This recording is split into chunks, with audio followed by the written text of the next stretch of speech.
Life on the homestead stays pretty busy. There's always a project going on, which could span over several weeks to even several months. It seems after 20 years of living on our homestead, we're still learning, and we're constantly trying to improve our process. We learn as we go and make adjustments as needed. Sometimes we fail, and that's okay. We know that this isn't some passing fad, but a forever lifestyle. So we keep going. Good morning, friends. Welcome back to the Southern Homestead. It's another beautiful day here on the farm, and we're going to get some chores done. So the first thing we're going to do is we're going to peek in on our bees.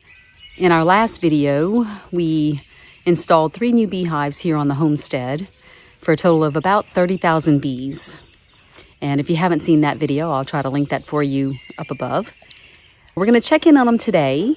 We're going to see if they need a new box added to the top of the hive. Lots of things are blooming, so hopefully they're producing a lot of honey. And we're also going to be finishing our trellising system. We've already got one trellis installed between 2 of our raised garden beds. But now we have to install the trellising system for our indeterminate tomatoes and then several other trellises, and we'll show you that a little bit later. Okay, so we're all suited up and we're going to head out to the hives.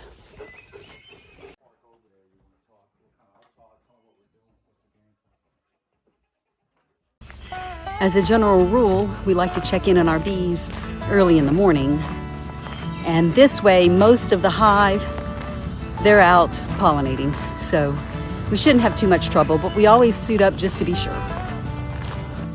Making our way how God intended. Life on the homestead recommended. When the going gets tough and you're done pretending. Life on the homestead recommended.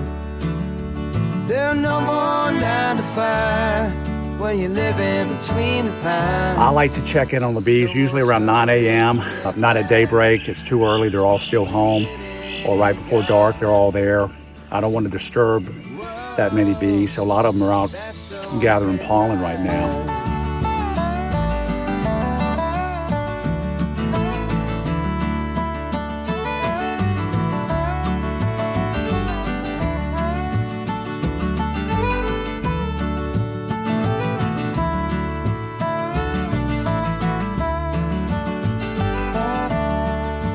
Living the best life.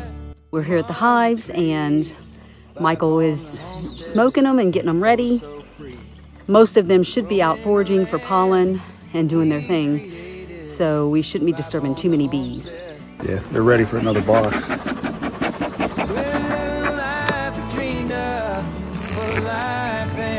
Full of honey. We want to be careful not to. The queen's in there somewhere. These are not marked queens. Usually I get marked queens, not this year. You got to be careful. You don't want to smash her. Whoa, that's the homestead life. Rotate a few of these frames. They're not well. They're working on the edge here. That looks good. Yeah, they're all the way to the edge. Here, they're not.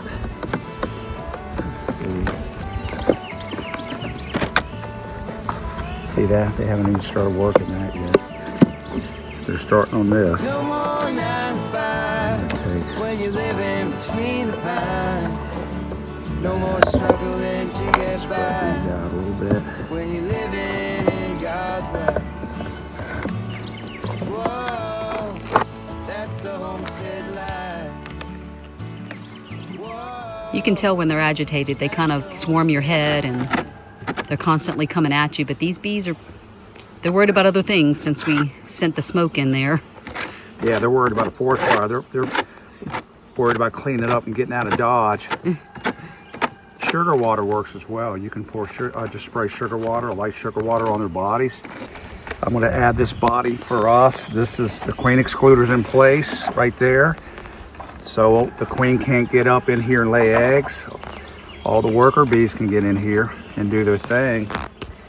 So this is starting here and going up. That's for us. Everything will stop blooming around July, mid-July. We can start harvesting honey mid-July to late July. And hopefully we can get at least, and this is very doable, 10 gallons per hive. week, maybe able to get 15 to 20 gallons per hive. That's doable some years as well. So what I do is I put a brick on there. If a raccoon or something may try to get in here, a skunk. So I put that there. Okay, look at here. These edges aren't worked. These frames here aren't worked. And this does not work much. There's no honey. There's no honey, there's no comb. See, they haven't had a chance to do much with this. I'm gonna spread it a little bit. I may not even put another box on here today, probably next week. This one's the weaker of the bunch. They're working that one. I want to spread this out a little bit.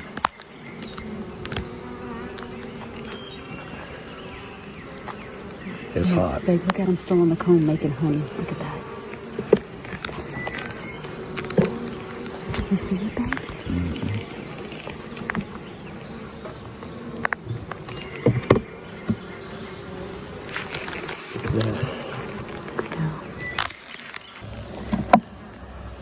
Yeah, this is not ready for another box.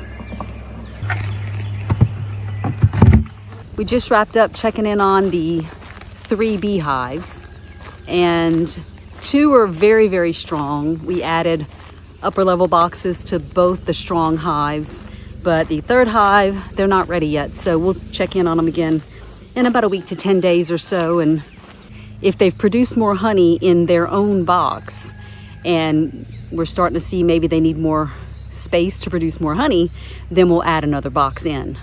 And then at that point, that 3rd box becomes our honey.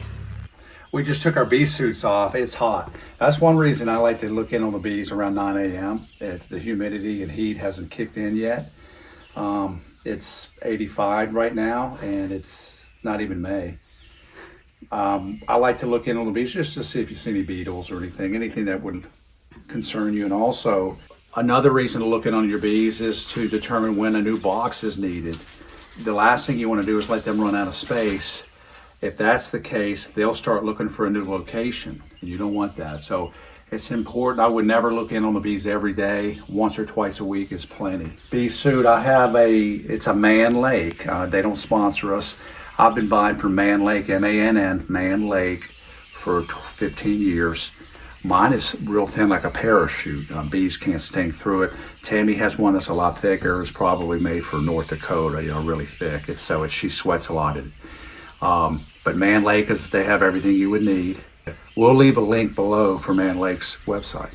So we've made our way out into the garden, and we're going to start focusing on finishing up our trellising system so that we can secure our tomatoes, our indeterminate tomatoes, which could tend to get very, very tall.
Well, friends, we are done for the day, and it is hot here. If you live in the South, you know exactly what I'm talking about. It is in the upper 80s, and we're not even in May yet. And probably, I don't know, it feels like 100% humidity. And we're drenched, we're tired. I need some vitamin C or something, so I might make us some homemade lemonade. Can you see my little trellises that we put up? Very exciting. So I have just a couple things more to plant, and I think I'm gonna wait and do that tomorrow morning, very early before it gets too hot. So the reality of farming in the South, if you can't tell by my face, that is not a sunburn, that is just, my face is red from all the heat. It's so hot out there. And there's a little bit of relief when you sit in the shade for a water break. Out in the garden area, it's all full sun for most of the day, and like I said, it's very hot, and that is the reality of living in the South. And we've contemplated moving a little bit further north where the climate is just a little easier on us old folks, but I don't know, we may end up staying here forever. The Chitto Homestead.